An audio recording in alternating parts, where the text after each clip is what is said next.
দায় আপনারা এড়াতে পারবেন না। এই দায় এড়িয়ে যাওয়ার সুযোগ নাই। এদিকে তাকান। Don't smiling my dear brother.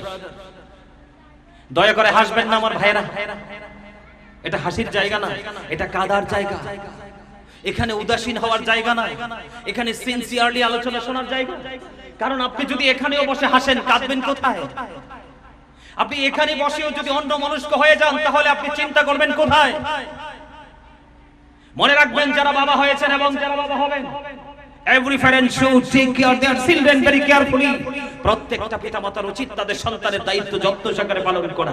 আর আমরা সন্তান হিসাবে we should obey our parents.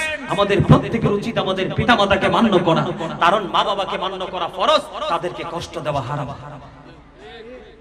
কি এই বাবা মা যারা বলছি, আপনার সন্তান ইসলামকে প্রতিষ্ঠিত করার জন্য সংগ্রামী হবে কখন? যখন আপনার ছেলের কলিজায় রাসূল প্রেম ঢুকিয়ে দিবেন, যখন আপনার ছেলের কলিজায় রাসূলের আহলে বাইতের প্রেম ঢুকিয়ে দিবেন, যখন আপনার ছেলের কলিজায় কোরআন ঢুকিয়ে দিবেন। আপনি কি মনে করছেন সন্তানকে বাড়ি গাড়ি টাকা পয়সা দিয়ে দেওয়ার নাম আপনার বাবা? আরে না, রাসূল বলেছেন ওই বাবাই যোগ্য বাবা, যেই বাবা তার সন্তানকে সংগ্রাম করার ট্রেনিং দিয়ে গেছে, ন্যায় পরায়ণতার ট্রেনিং দিয়েছে। কিভাবে দিতে হবে এই ট্রেনিং যদি আপনার সন্তানকে দিতে চান, রাসূল বলেছেন, বলবো আদিবু আদিবু আওলাদাকুম আলা তানাফি খিসালিন হুব্বি নবিকুম ওয়া হুব্বি আহলি বাইতিহি ওয়া আলা কিরাতিল কুরআন। রাসূল বলেছেন, তোমরা তোমাদের সন্তানদেরকে তিনটি বিষয় শিক্ষা দাও। ফার্স্ট টাইম হুব্বি নবিকুম, নবীর প্রেম শেখাও। এরপরে বলেছেন হুব্বি আহলি বাইতিহি, নবীর আহলে বাইতের প্রেম শেখাও। এরপরে বলেছেন আলা কিরাতিল কুরআন, কোরআন তেলাওয়াত শেখাও। আপনার সন্তান তখনই সংগ্রামী হবে যখন মদিনাওয়ালাকে জানবে। আপনার সন্তান তখনই সংগ্রামী হবে যখন 61 হিজরিতে কারবালার ময়দানে যে মর্মান্তিক অধ্যায় তৈরি হয়েছিল, ইয়াজিদ কর্তৃক যে আয়োজন করা হয়েছিল, নাউযুবিল্লাহ বলেন, যখন আহলে বাইতের প্রেম আপনার সন্তানের কলিজায় ঢুকে যাবে, তখন আপনার সন্তান হবে সংগ্রামী। যখন কোরআন বুঝবে, তখন হবে আপনার সন্তান সংগ্রামী। সম্মানিত উপস্থিতি, মনে রাখতে হবে, Islam is not only a religion but also complete code of life. পরিপূর্ণ এবং পূর্ণাঙ্গ জীবন ব্যবস্থা আছে ইসলামের মধ্যে। সুবহানাল্লাহ বলেন। আর সেই ইসলামের নির্দেশ কোনটা? আপনার আমার প্রাণের রাসূল। সুবহানাল্লাহ বলেন। এই যুবক, তুমি যদি সংগ্রামী হতে চাও, যুদ্ধ করতে চাও, আর যুদ্ধে তুমি বিজয়ী হতে চাও, ফিউচার কি যদি তোমরা ব্রাইটনেস করতে চাও, আমরা ব্রাইটনেস করতে চাই, তাহলে রাসূলের বিকল্প নেই। কে নাই? সম্মানিত উপস্থিতি, আমার দিকে তাকান। আমেরিকার গবেষক মাইকেল এইচ হার্ট তিনি বক্তব্য দিয়েছেন, the 100 ranking of the most influential person in the history. 100 জন প্রভাবশালীর তালিকা করলেন। ইনফ্লুয়েন্সিয়াল দ্বারা আপনার আমার প্রাণের রাসূলকে শ্রেষ্ঠ প্রভাবশালী হিসেবে আখ্যায়িত করলেন। আওয়াজ তুলে বলেন না সুবহানাল্লাহ। সম্মানিত উপস্থিতি, শুধু এখানে একান্ত নয়, বসরা ইউনিভার্সিটির লেকচারার ছিলেন কুমিল্লা শাহপুর দরবার শরীফের পীর সাহেব কেবলা ছিলেন। তিনি পৃথিবী থেকে চলে গেছেন। উনি বলে গেছেন, of all the great religious personalities of all prophet, Muhammad Rasulullah sallallahu alaihi wasallam was the most successful. পৃথিবীর বুকে যতগুলো নবী রাসূল এসেছে, রাজনীতি থেকে ইমামতি, ইমামতি থেকে রাজনীতি, প্রত্যেকটা সেক্টরে, প্রত্যেকটা জায়গায় আপনার আমার রাসূল, যারা ইংলিশ যারা ভালো বোঝেন, মোস্ট সাকসেসফুল, সবচেয়ে বেশি সফল র‍্যাঙ্কিং এ আপনার আমার নবী, my prophet, all the best prophet. আওয়াজ করে কোন সুবহানাল্লাহ। আমি প্রাউড ফিল করি আমি আখির নবীর উম্মত হতে পেরে। আমি নবীর প্রেম নিয়ে আমি একটা গজল লিখছি, মনে হয়ে গেছে, একটু গাইবো? মোরা ধন্য হয়েছি ওগো ধন্য, শুধু নূর নবীজির জন্য। মোরা ধন্য হয়েছি ওগো ধন্য। ওমা কি হাদিয়া, গজলের হাদিয়া। সুবহানাল্লাহ। এই হাদিয়াটা দেওয়ার পরে মনে হইছে আমি চট্টগ্রাম আইছি। কারণ দুনিয়ার সব জায়গায় গজল গাওয়ার পরে খালি ফিরলেও চট্টগ্রাম থেকে কখনোই খালি ফিরি নাই। আর এই গজল, এই হাদিয়া দেন, গজল টান দিছি পরে হাদিয়া নিয়ে আসছে, কত টাকা এটা দেখার বিষয় নয়, এটার মধ্যে জড়িত আছে রাসূলের প্রেম।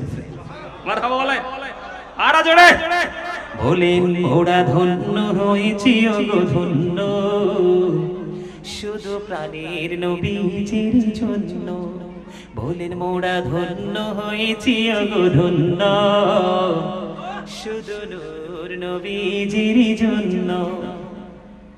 এই জীবনের যত গুনাহ ক্ষমা করে দাও তুমি, রহমত দিয়ে শ্যামল করে দাও মন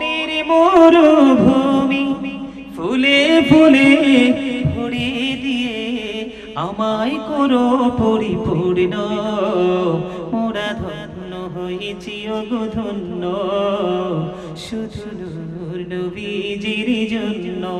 মারহাবা বলেন না, আরে আরো জোরে। আমি ছোট্ট, আল্লাহ আমাকে ছোট্ট একজন রাইটার হিসেবে কবুল করছেন, অনেক গজল লিখছি। মারহাবা বলেন। যখনই নবীজির প্রেম হৃদয়ে আসতো, সেই প্রেমের সাথে মিলে মনের অজান্তেই খাতা কলম নিয়ে বসতাম, ডায়েরি নিয়ে বসতাম, লেখা হয়ে যেত। মারহাবা বলেন না, আরো জোরে বলেন না মারহাবা, আরো জোরে। আবার আরেকটা গজল মনে পড়ছে, যেহেতু রাসূল নিয়ে কথা বলছি, আরেকটু গাইবো। এটা লিখছিলাম রাত্রে একেবারে গভীরে, আর লেখার পরে দেখলাম চোখ দিয়ে বেয়ে বেয়ে পানি পড়ছে। আরেকটা গজল লিখছি, এই তো যে সুন্দর নূর নবীজি, নামটি মধু মাখা, তুমি ছাড়া শূন্য জীব, আমি যে বড় একা। ঠিক না বলেন? বলেন না। এই তো যে সুন্দর নূর নবীজি, নামটি মধু মাখা, তুমি ছাড়া শূন্য জীবন, আমি যে বড় একা। পথচে আছি আমি বলেন, পথচে আছি আমি, কবে দেওয়া দেখা। এই তো যে সুন্দর নূর নবীজি, নামটি মধু মাখা, প্রেমিকে ছিলেন হাবশির বেলাল, চেহারা তার কালো, হৃদয় জোড়ে ছিল গো রাসূল, তোমার প্রেমের আলো।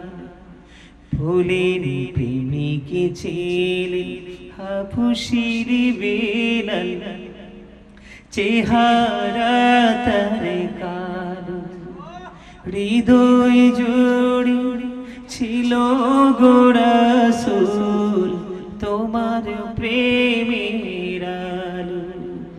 নবীর প্রেমের ইতিহাসে এই নামটি আছে লেখা, এই তো যে সুন্দর নূর নবীজি, নামটি মধু মাখা। মারহাবা বলেন না, আল্লাহু আকবার। ইয়া রাসূলুল্লাহ, ইয়া গাউসুনা, জিন্দাবাদ জিন্দাবাদ জিন্দাবাদ।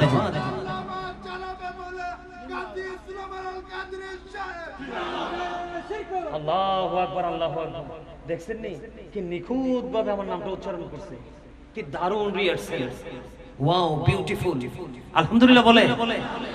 আমি প্রথম দেখে মনে করছিলাম যে অসুস্থ মানুষ, আসলে ওই যে বললাম সত্যিকারের যুদ্ধ হলো রূহের যুদ্ধ। কিসের যুদ্ধ? রূহের যুদ্ধ। তার আত্মা পুরোপুরি জিন্দা। মারহাবা বলেন, আরো জোরে বলেন। আপনারা দেখছেন কথা বলা এবং ধারাবাহিকতা দুটোই কিন্তু সমন্বয় ছিল। মারহাবা বলেন না, আল্লাহ ওনাকে কবুল করে নিক, আমিন বলেন। আরো জোরে বলেন আমিন, আরো জোরে বলেন আমিন। সম্মানিত উপস্থিতি, উনি এই যে এদিকে কি বলে না, পপন নিয়ে আসছে। কি নিয়ে আসছে? উনি পপনটা নিয়ে আসছে, একটা ব্যাগ আছে। আপনাদের যার যার এই পপন খাওয়ার ইচ্ছা আপনারা নিয়ে যাবেন, অথবা ছোট ছোট যে বাচ্চাগুলো আসছে তাদের কাছে গিফট হিসেবে, তাদের কাছে সবচেয়ে পছন্দের এই ছোট ছোট বাচ্চাদেরকে পপনটা পুরোটা দিয়ে দিবেন একটা একটা করে। ওনার যতগুলো করে বিক্রি করে সবটা টাকা আমি দিয়ে দিব। মারহাবা বলেন না, আমার কথাটা বুঝেন নাই? মানে উনি যে এখানে যে ব্যাগের মধ্যে যে পপনের প্যাকেটগুলো নিয়ে আসছে, উনি যেন এগুলো ফিরিয়ে নিতে না হয়, দুইজন বা অথবা আমাদের গাউসিয়া পকেটের যে সদস্যরা ভাইরা আছে, তোমরা কি করবে, ছোট একেবারে ছোট ছোট বাচ্চা যারা খেতে পারে তাদেরকে এখান থেকে যতটুকু দেওয়া যায় একটা একটা করে সবাইকে গণনা করে প্যাকেটটা দিয়ে দিবে। আর এই টাকাটা আমি আমার পক্ষ থেকে মহব্বত করে এই কারবালার মাসের মহব্বতে, ইমাম হুসাইনের মহব্বতে টাকাটা আমি দিয়ে দিব না। মারহাবা বলেন না কেন? আপনারা তো আসলেই অসুস্থ। এই মেয়ে, এই দেহটা মোটা তাজা হইলে কি এটারে সুস্থ বলে? কথা কয় না কেন? এটা তাজা হইলে কি তাজা নেই? এটা সুস্থ হইলে সুস্থ না, তো আসল সুস্থতা হলো আত্মাটা। কোনটা? কথা বলে না। আসল সুস্থতা কোনটা? কথা বলে না। আত্মাটা কোনটা? মারহাবা বলে, আরো জোরে মারহাবা বলে, আরো জোরে মারহাবা বলেন। এই গজলগুলো অনলাইন থেকে শুনবেন, যেটা বলতে চেয়েছিলাম। সম্মানিত উপস্থিতি, আপনি যদি সংগ্রামী হতে চান, যোদ্ধা হতে চান, তাহলে মদিনাওয়ালা এবং তার আহলে বাইতের সাথে প্রেমের ডুরিতে আবদ্ধ হয়ে যাবে। আর এই আবদ্ধ করি নেওয়ার দায়িত্বটা হলো বাবা এবং মা। এই জন্য আমি শুরুতেই বলেছি, শুধু যুবকরা কেন সংগ্রাম করবে, টেকনিক অবলম্বন করবে। এই টেকনিক আগে মা বাবাকে নিতে হবে। আর এই টেকনিকটা যদি মা বাবাকে নিতে হয়, এই প্রত্যেকটা বাবা মাকে ছেলে বিয়ে দেওয়ার সময়, মেয়ে বিয়ে দেওয়ার সময় গুরুত্বপূর্ণ ভূমিকা রাখতে হবে। ছেলের জন্য আল্লাহওয়ালা মেয়ে ঘরে তুলে নিয়ে আসবেন, আর মেয়ের জন্য আল্লাহওয়ালা ছেলে জামাই হিসাবে কবুল করে নেবেন। জোরে বলেন আমিন। আরে আরো জোরে বলেন আমিন। আমার কথা কি বুঝে আসছে? আরো জোরে বলেন। আপনি যখন এদিকে তাকান, অনেক সুন্দরী, অনেক রূপসী ছেলে এবং মেয়ে বিয়ে দিয়েছেন, বিয়ে করিয়েছেন, কিন্তু মদিনাওয়ালার প্রেম নাই, বেয়াদব। এই সংসার জীবনে সুখের হবে না। বাচ্চা কাচ্চা হইলেও এই বাচ্চা মানুষ হবে না। আজকে আপনাদের এই এরিয়াতে ঢুকছি, ঢোকার পরে আমার কুমিল্লা থেকে এক জায়গা থেকে আমার একটা পাগল ভক্ত ফোন দিছে। কি করছে? ফোন দিছে, ফোন দিয়ে বলতেছে, হুজুর আমি অনেক যন্ত্রণার মধ্যে আছি। কেন? হুজুর বউ একটা বিয়ে করতে এতিম মনে করে, আর রাসূল এতিমকে আশ্রয় দিয়েছে সেটা মনে করে, এতিম মনে করে বিয়ে করছি। এটা মায়ের সাথে তর্ক করতে করতে আমার মায়ের হাতে ভেঙে ফেলছি। নাউজুবিল্লাহ বলেন না কেন? আরো জোরে বলেন। এই সমস্ত ফিতনা কিন্তু দিন দিন সমাজে বেড়েই চলছে। আবার কয়দিন আগে দেখছেন না, ঢাকাতে মা মরে পচে গলে গেছে, ছেলে তিনটা, মেয়ে একটা, জানেও না কেউ। তো এই অভিশপ্ত সন্তান, এই সন্তানগুলো অভিশপ্ত হওয়ার পিছনে সবচেয়ে বড় কারণ হলো আমরা ইসলামী রং থেকে দূরে সরে গেছি। আপনি ইসলামকে প্রতিষ্ঠিত করতে হলে, হারিয়ে যাওয়া ইসলামকে আবার পুনরায় তুলে ধরে জিন্দা করতে হলে আপনাকে ধর্মধনের ধনী হতে হবে। আর এই ধর্মধনের ধনী হওয়ার জন্য মায়ের গুরুত্ব হলো অপরিসীম। আর বলে, হুজুর আমার মা বাবা তো আগের দিনে সরল মনা ছিল, ওনারা আমাদেরকে শিখাইতে পারে নাই, এখন আমরা একটা কাজ করতে চাই। তাহলে আপনাদের কাজ হলো আপনাদের জীবনে রাসূলকে ভালোবাসা, রাসূলের আহলে বাইতকে ভালোবাসা, রাসূলের সাহাবায়ে কেরামদেরকে ভালোবাসা, সাহাবায়ে কেরাম, তাবিঈন, তাবে তাবিঈন থেকে আইম্মায়ে মুজতাহিদিন থেকে আজ পর্যন্ত আল্লাহর ওলিদের মাধ্যমে আমরা যে ইসলাম পেয়েছি, স্টেপ বাই স্টেপ সেটাকে ফলো করা। আর এটাকে ফলো করতে হলে আহলুস সুন্নাত ওয়াল জামাত ইজ দ্য বেস্ট পার্টি। আমার রাসূল বলছে, আমি না। পৃথিবীতে কিয়ামতের আগে ৭৩টা দল প্রকাশিত হবে শুধু মুসলমানের। বেঈমান কাফেররা কিন্তু অনন্তকাল জাহান্নামে যাবে, তাদের কোনো দল নাই, তারা জাহান্নামী। শুধু মুসলমানের ৭৩টা দল হবে, এর মধ্যে ৭২টা যাবে জাহান্নামে, আর একটা দল মাত্র জান্নাতি। সেই দলটা হলো আহলুস সুন্নাত ওয়াল জামাত, মা আনা আলাইহি ওয়া আসহাবি। এটা আমি বলিনি, রাসূল বলেছে। রাসূলের কথা সত্য না মিথ্যা? 100% না? 100%? এটা আমার বক্তব্য নয়, এটা আমার বক্তব্য না, ইংরেজরা বক্তব্য দিয়েছে। হযরত মুহাম্মদ সাল্লাল্লাহু আলাইহি ওয়াসাল্লাম was born in a country. His father's name was Abdullah. His mother's name was Amina. His father said died before he was born. He lost his mother in his childhood. He was very truthful. আপনার আমার প্রাণের রাসূল ছিলেন শ্রেষ্ঠ সত্যবাদী অবস্থানে। কোন সুবহানাল্লাহ। আমি সেই নবীকে নিয়ে আমি অনেক প্রশান্তি পাই। আমার জীবনে আর কিচ্ছু দরকার নাই। আমি আল্লাহর প্রিয় হাবিবুল্লাহর উম্মত হতে পেরেছি, এটা আমার জীবনের সবচেয়ে বড় খুশি। এবং সবচেয়ে বড় কথা হলো মদিনাওয়ালার সৈনিক হিসাবে আমি আল্লাহ কথা বলার সুযোগ করে দিয়েছে। আমিন বলেন না? আর জোরে বলেন। এই অত্যন্ত মজার জায়গা। রাসূলকে ভালোবাসেন, আর কিচ্ছু করতে হবে না, আপনি নেগেটিভ পজিটিভ দুটোকে আইডেন্টিফাই করার জন্য যথেষ্ট হয়ে যাবে। সম্মানিত উপস্থিতি, Allah the first pillar is the lord of all, রব্বুল আলামিন। মুহাম্মদুর রাসূলুল্লাহ সাল্লাল্লাহু আলাইহি সাল্লাম is the blessing for the world, রাহমাতাল লিল আলামিন। আস্তাগফিরুল্লাহ, সুবহানাল্লাহ। মালিক হলেন রব্বুল আলামিন, হাবিবকে বানালেন, বন্ধুকে বানালেন রাহমাতাল লিল আলামিন। There is no good but Allah. সে আল্লাহ ব্যতীত কোনো উপাস্য নেই, কোনো ইলাহ নেই। মুহাম্মদুর রাসূলুল্লাহ সাল্লাল্লাহু আলাইহি ওয়াসাল্লাম ইজ দ্য মেসেঞ্জার অফ আল্লাহ। আওয়াজ করে বলেন না সুবহানাল্লাহ। আমাদের দেশে এমন মানুষ আছে রাসূলকে জার্নালিস্ট বলেছে, নাউজুবিল্লাহ বলেন, আরো জোরে। কিন্তু আপনি যদি আবার রাসূলকে ওই চিন্তা চেতনা দিয়ে দেখেন, কোন চিন্তা চেতনা? যে আপনার রাসূল আপনার মতো, তাহলে আপনি কুফরি করেছেন, আপনার ঈমান নাই। কি এইটুকু কথার দ্বারা অন্তর দ্বারা, জবান দ্বারা, সমর্থন দ্বারা, সাপোর্ট দ্বারা কোন খাবে যদি রাসূলকে কি করা হয়, ছোট করা হয়, তাহলে এটা কুফরি হয়। আপনি সঠিক শিক্ষা অর্জন করতে পারবেন না, আর সেই শিক্ষা অর্জন করে আপনি নিজেকে আলোকিত মানুষ হিসেবে প্রস্তুত করতে পারবেন। কথা কি বুঝতে পেরেছেন? এখন আপনার এই মুহূর্তে যুবক ভাইদের জন্য সবচেয়ে বড় প্রয়োজন হলো প্রত্যেকটা সেক্টরে কিন্তু ইসলামকে জিন্দা করার যুদ্ধ আছে, সংগ্রাম আছে। এই সংগ্রামগুলোকে সংগ্রাম হিসাবে করতে চাইলে এই মুহূর্তে একজন আলেম এবং আল্লাহর ওলির সংস্পর্শের বিকল্প আর কিছু নেই। আমার কথা কয় না দি? সত্য বলছি না? এই আল্লাহ কি বলে জানেন? আল্লাহ বলে join with my dear people, come to my paradise. কি চমৎকার দেখেন, আল্লাহ বলে ফাদখুলি ফি ইবাদি। আল্লাহ বলেছেন join with my dear people ওয়াদখুলি জান্নাতি। আল্লাহ বলেছেন কাম টু মাই প্যারাডাইস। আল্লাহ বলেছেন তোমরা আমার প্রিয় লোকেদের সাথে যুক্ত হও আর আমার জান্নাতে চলে আসো। জোরে কোন সুবহানাল্লাহ। আমরা ওই যুদ্ধ করব যেই যুদ্ধ করতে করতে আমরা ইমাম হুসাইনের সাথে জান্নাতে যেতে পারব। সুবহানাল্লাহ বলেন। করতে রাজি আছেন? কেন? আপনি মনে মনে ভাবতে পারেন হুজুর তো আমাদের মতই। এখন কিছু মৌলবী বের হইছে যারা আলেমদেরকে সম্মান করতে চায় না। আছে না নাই? আল্লাহ সম্মান দিয়েছে, আপনি সম্মান কমাতে পারবেন না তো। আল্লাহ বলেছে ইন্নামা ইয়াখশাল্লাহ মিন ইবাদিহিল উলামা। পৃথিবীর বুকে যত মানুষ আছে এর মধ্যে সবচেয়ে উত্তম তাকওয়া সম্পন্ন হলো আলেমরা। সত্যিকার অর্থে যারা আল্লাহকে ভয় করে তারা হলো আলেম। সুবহানাল্লাহ বলেন। আর জোরে। এইজন্য আল্লাহ বলেছেন অকুনু মা'সাদিকিন, তোমরা ট্রুথফুল মেনদের সাথে যুক্ত হয়ে যাও। সুবহানাল্লাহ বলেন। আর জোরে। যখন আপনি তাদের সাথে যুক্ত হবেন তারা আপনাকে কি দিবে? সিলেবাস দিবে। কি দিবে? আমি আজকে সিলেবাস দিচ্ছি না আপনাদেরকে, এগুলো সিলেবাস তো, সিলেবাস দিবে। আর আপনি যখন এই সিলেবাসটাকে ফলো করতে থাকবেন, ফলো করতে করতে আপনি মনের অজান্তে একদিন সত্যিকারের একজন দ্বীনের যোদ্ধা হিসেবে নিজেকে প্রস্তুত করতে পারবেন। সুবহানাল্লাহ বলেন। আর জোরে। আমরা ইসলামকে প্রতিষ্ঠিত করতে চাই, আর এই প্রতিষ্ঠিত করতে হলে যত বেশি সম্ভব এটা থেকে দূরে থাকবেন। আমার কথা বলেন। জিনাল আইনুন নাজরু, চোখের জিনা হলো দেখা, চোখের পাপ হলো দেখা। এটা খুললেই কিন্তু নোংরা জিনিস।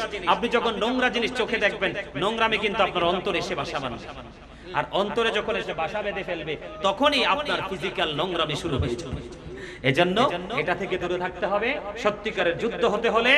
আর এটা থেকে যদি দূরে থাকতে পারেন সত্যিকার অর্থে আপনি ইহুদি কালচার থেকে দূরে থাকতে পারবেন। বলে হুজুর কেমনে? আপনি যে চুল কাটছেন ইহুদি স্টাইলে, এখানে ইসলাম নাই। আজকে আইসা দেখলাম কই জানি এই যে এই দেন গাউসিয়া কমিটির সদস্য, এটা দেখেন, এই যে এটা আমি কিন্তু আসার পরে টার্গেট করছি, এটা কিন্তু আমার আগাই আনছে। এটার চেহারা দেখেন কত সুন্দর, কথা বলেন না কেন? বিউটিফুল ফেস কিন্তু, ঠিক না? তাকায় দেখেন 8-10 জন মানুষের মতো নয়, কয়েকশো মানুষের মধ্যে সে অন্যরকম। এই যে সে দাড়িটা রাখছে দেখেন, টোটালি ইহুদিদের স্টাইল। ওমা কথা কয় না কেন? দেখেন এটা কোনো দাড়ি রাখার স্টাইল হইলো? তাকে দেখাইছি সে উঁচুতে দাঁড়াইছে, এটা লজ্জার কিছু নাই। সে উঁচুতে দাঁড়াইছে, তার মতো এরকম অসংখ্য আছে। আছে না নাই? কথা বলেন না কেন? আপনি দাড়ি রাখবেন রাসূলের সুন্নাহ মোতাবেক, আপনি দাড়ি রাখেন ইহুদিদের স্টাইল দেখে। কথা বলেন না কেন? আরো জোরে। এমনি করে করে প্রত্যেকটা জায়গায় আমরা ইহুদিদের রং লাগাইছি। কেমনে? এই কথা বলেন। এই যুবক, পৃথিবীতে যদি কোনো বিষাক্ত প্রাণী, বিষাক্ত সাপ যদি তোমাকে সবল দেয়, 20টা নামানো তোমার জন্য একেবারে ইজি। কিন্তু এই সাপের বিষ যার রুহে লাগছে, কলিজায় লাগছে, এই সাপের বিষ নামানোর ওঝা পৃথিবীতে আদৌ আসবো কিনা আমি জানি না। অত্যন্ত দুঃখের সাথে বলছি, আজকে নারী বলেন পুরুষ বলেন ইসলাম থেকে টোটাল আলাদা হয়ে গেছে। এই আলাদা হওয়ার পিছনে সবচেয়ে বড় কারণ হলো আপনার এই মোবাইল, ইহুদিদের কালচার। কথা কি বুঝতে পেরেছেন? আমি সত্যিকারের ইমানদার, সত্যিকারের মুমিন, সত্যিকারের মুত্তাকি হতে চাই। সমাজের অন্যান্য মানুষকে আমি ইমানদার, মুমিন, মুত্তাকি হিসাবে তৈরি করার জন্য প্রস্তুতি নিতে চাই।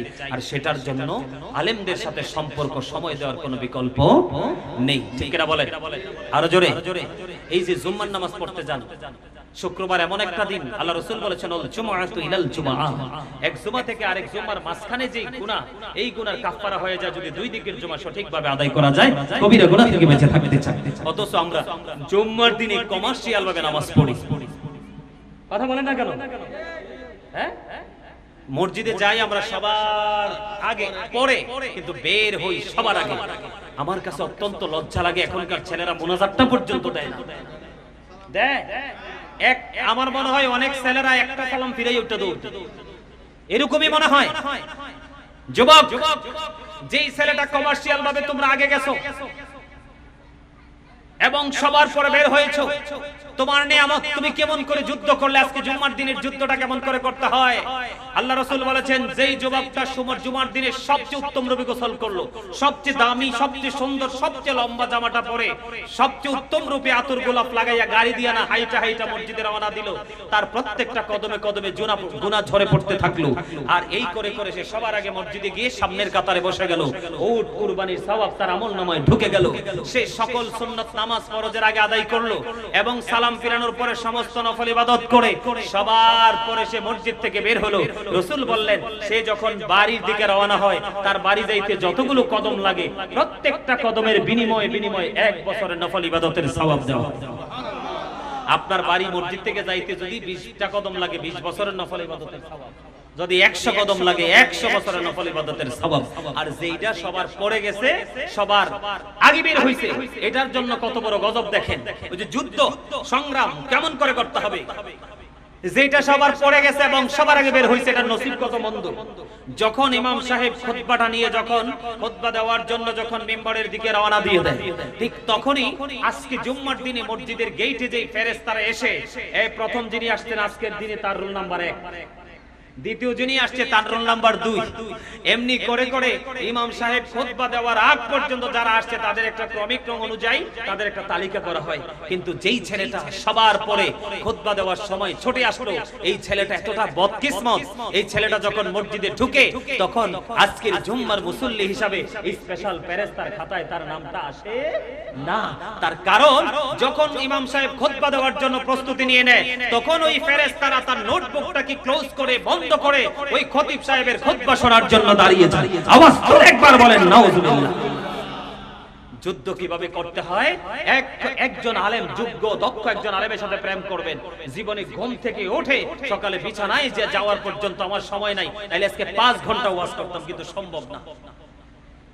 শুধু আমি আপনাদেরকে কোট করে করে একটা করে আমি আপনাদেরকে ধরিয়ে দিতাম টপিক আকারে। তো আশা করি আপনারা বুঝে গেছেন, যতটুকু বুঝার বুঝে গেছেন। সম্মানিত উপস্থিতি, এমনিতে অনেক সময় হয়ে গেছে, অনেক, আল্লাহ অনেক সময় চলে গেছে। কিন্তু আমি আসার পরে মাহফিল কর্তৃপক্ষ বলছে হুজুর আজকে আমরা মাহফিলটা তাড়াতাড়ি শেষ করে ফেলবো। কিন্তু আমার বিশ্বাস ছিল যে গাজী সুলাইমান আল কাদরি যেখানে যায়, এখানে কিন্তু মুসল্লিরা সহজে ছুটি চায় না। তার প্রমাণ আজকে আমি এখানে আর আসি বা না আসি, আমার জীবনে আমি আপনাদেরকে বলবো না, এটা আমার স্মৃতির পাতায় অনন্য নিদর্শন হয়ে থাকবে। কারণ এসেছিলাম ফাঁকা, দেখেছিলাম ফাঁকা, এখন হয়ে গেল একেবারেই পরিপূর্ণ জান্নাতের বাগান। ঠিক কিনা বলেন? আমি ভাবছি মানুষই পাবো না। আল্লাহর কাছে শুকরিয়া যে যুবক ভাইরা তোমরা অত্যন্ত ধৈর্য ধরে আলোচনা শুনছো। সবচেয়ে মজার কথা হলো একটা লোকও কিন্তু যায় নাই, তাই না? তাদের মধ্যে ছিল অবর্ণনীয় এক মানসিকতা। আল্লাহ আমাদেরকে কবুল করে নিক, সকলে বলেন আমিন। সম্মানিত উপস্থিতি, আবার যদি কখনো দেখা হয় যে দুঃসময়টা মানে ইসলাম থেকে বের হয়ে গেলে আপনার কি ভয়ঙ্কর পরিণত হবে, আমি এটা আধা ঘন্টা 1 ঘন্টা বলে শেষ করতে পারবো না। আমি যদি ইসলাম থেকে বের হয়ে গেলে যদি তার পরিণতি নিয়ে কথা বলতে হয়, তাহলে আমি আপনাকে কোন কোন কাজটাকে ইসলাম বহির্ভূত করে করলে এটার জন্য কি পানিশমেন্ট দুনিয়া এবং আখিরাতে পাবো, সেই বিষয়টুকু নিয়ে ছোট ছোট করে আমাকে অসংখ্য বিষয় তুলে ধরতে হবে আপনাদের সামনে। এই জন্য আমি আজকে এই বিষয়টা নিয়ে কোনো কথা বলবো না। যদি আবার কখনো দেখা হয় এই বিষয়টা নিয়ে কথা বলবো, আর যদি দেখা না হয় আমি অন্য কোনো প্রোগ্রামে এই বিষয়টা নিয়ে আলোচনা করবো, আপনারা অনলাইন থেকে কালেক্ট করে নেবেন। সম্মানিত উপস্থিতি, তবে আমি আপনাদেরকে শেষবারের মতো একটা কথা বলতে চাই। আমরা যদি নিজেদেরকে পরিপূর্ণ ইমানদার মুমিন হিসেবে প্রস্তুত করতে চাই, এখন সত্যিকারের আলেম দেখে দেখে আলোচনা শুনতে হবে। এখন কিন্তু মানুষের ঈমান এবং আমল দুটোই নষ্ট হয়ে যাচ্ছে আপনার কিছু কিছু কথিত পড়াশোনা না জানা আলেমদের কারণে। কথা কি বোঝেন না? আমার কথা আপনারা বিশ্বাস করেন? আমি বলি আপনাদেরকে, আমার রাসূল বলে গেছে, উম্মত তোমরা সাবধান থেকো। আমাদেরকে রাসূল অ্যালার্ট করে গেছে, উম্মত তোমরা সাবধান থেকো। কেন সাবধান থাকতে হবে? কিয়ামতের পূর্বক্ষণে কিয়ামতের বড় আলামত হলো মোল্লারা। নাউজুবিল্লাহ বলেন। কারা? তাদের দাড়ি থাকবে, টুপি থাকবে, পাগড়ি থাকবে, ইভেন তাদের জবানটাও মধুর চেয়ে মিষ্টি হবে, চরিত্রটা ফেরাউনের মতো হিংস্র হবে, আত্মাটা বাঘের মতো হিংস্র হবে। তারা ইসলাম থেকে এমন ভাবে বের হয়ে যাবে, একটা তীর মারলে শিকারকৃত প্রাণীকে ভেদ করে যেমন এটা আউটসাইডে চলে যায়, এটা রিটার্ন আবার ব্যাক করে আসে না, ঠিক তেমনি ভাবে এই কিয়ামতের আগে এক শ্রেণীর আলেম আছে, তাদের সব থাকবে আলিমি লেবাস, কিন্তু তারা ইসলাম থেকে এমন ভাবে বের হয়ে যাবে তারা রিটার্ন ফিরে আসবে না। তাদের থেকে তোমরা সাবধান থাকবে, তাদের কারণে মানুষ বিভ্রান্ত হবে। সম্মানিত উপস্থিতি, এই পর্যন্ত আহলুস সুন্নাত ওয়াল জামাতের আলেমদের আমলের মধ্যে, কথার মধ্যে ত্রুটি থাকতে পারে, মাধুর্যের ঘাটতি থাকতে পারে, কিন্তু আহলুস সুন্নাত ওয়াল জামাতের আলেম এবং সাধারণ মানুষের ঈমানে কোনো ঘাটতি নেই। কথা বলেন, তারা সব দিতে রাজি, ঈমান দিতে রাজি না, ঠিক কিনা বলেন? রাজি না। সম্মানিত উপস্থিতি, ওই সমস্ত আলেম ওলামা থেকে দূরে থাকবেন যারা আল্লাহর নবীদেরকে মানে না, ওলিদেরকে মানে না। এরকম হাজারো অসংখ্য সমস্যা আছে, আছে নাই? যেমন এই যে মুহররম মাস চলতেছে, কি কয়? মুহররম মাস চলতেছে, এক শ্রেণীর আলেম বের হইছে, কত সুন্দর জবান, বলতেছে ইমাম হুসাইনের শহীদের পিছনে ইয়াজিদের কোনো হাত নাই। নাউজুবিল্লাহ বলেন। সে বলছে ইয়াজিদের কোনো হাত নাই, আর আমি বলি ইয়াজিদ ইজ ক্যারেক্টারলেস। ইয়াজিদ হলো 100% চরিত্রহীন এবং তার বাহিনী। কারণ অনেক লম্বা করে বলবো না, যদি কারবালার মর্মান্তিক অধ্যায় নিয়ে আলোচনা করতাম তাহলে সে আলোচনা আসতো। তারপরে বলে যায়, যারা ইয়াজিদকে সাধু সাজাইতে চায় তাদেরকে আমি মেসেজটা দিতে চাই। 61 হিজরিতে কারবালা হয়েছে, 63 হিজরিতে কি হয়েছে জানেন? এই ইয়াজিদ বাহিনী হামলার ঘটনা ঘটিয়েছে, মদিনাতে 1000 নারী অবৈধ সন্তান প্রসব করেছে। নাউজুবিল্লাহ বলেন। কি করেছে? অবৈধ সন্তান, কথা বলেন, অবৈধ সন্তান প্রসব করেছে, ঠিক কিনা বলেন? 700 সাহাবীকে অতর্কিতভাবে হত্যা করেছে, মসজিদে নববীর মধ্যে আযান দিতে দেয় নাই, নামাজ পড়তে দেয় নাই, ঘোড়া রাস্তা বল বানিয়েছে।